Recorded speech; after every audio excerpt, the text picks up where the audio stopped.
கர்த்தருடைய பரிசுத்த நாமத்திற்கு மகிமை உண்டாவதாக. ஏசாயா 40ஆம் அதிகாரம் 27 வசனங்கள். என் வழி கர்த்தருக்கு மறைவாயிற்று என்றும், என் நியாயம் என் தேவனிடத்தில் எட்டாமல் போகிறதென்றும் நீ சொல்லுவானேன்.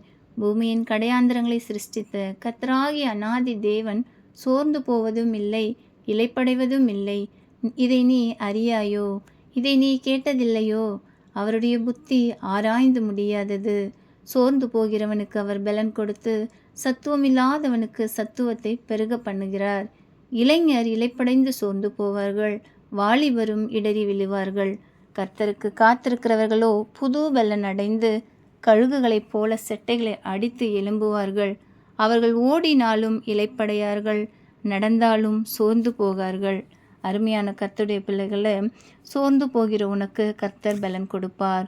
பூமி முழுவதையும் சிருஷ்டித்த கர்த்தராகிய தேவன் சோர்ந்து போகிறதில்லை, இளைப்படைகிறதில்லை. அவருடைய ஞானம் ஆராய்ந்து முடியாதது.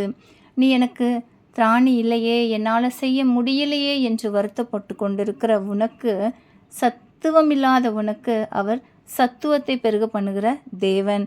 அவர் உனக்கு சத்துவத்தை கொடுப்பார்.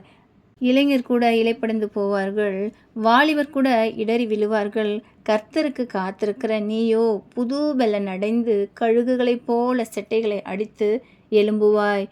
நீ ஓடினாலும் இளைப்படைய மாட்டாய், நடந்தாலும் சோர்ந்து போக மாட்டாய். அல்லேலூயா. கர்த்தருடைய வழியில் நடக்கிற கர்த்தருடைய பிள்ளைகளே, நீ ஒரு நாளும் சோர்ந்து போக மாட்டாய். நாம் ஒரு நாளும் சோர்ந்து போக மாட்டோம். நாம் ஒரு நாளும் இளைப்படைய மாட்டோம்.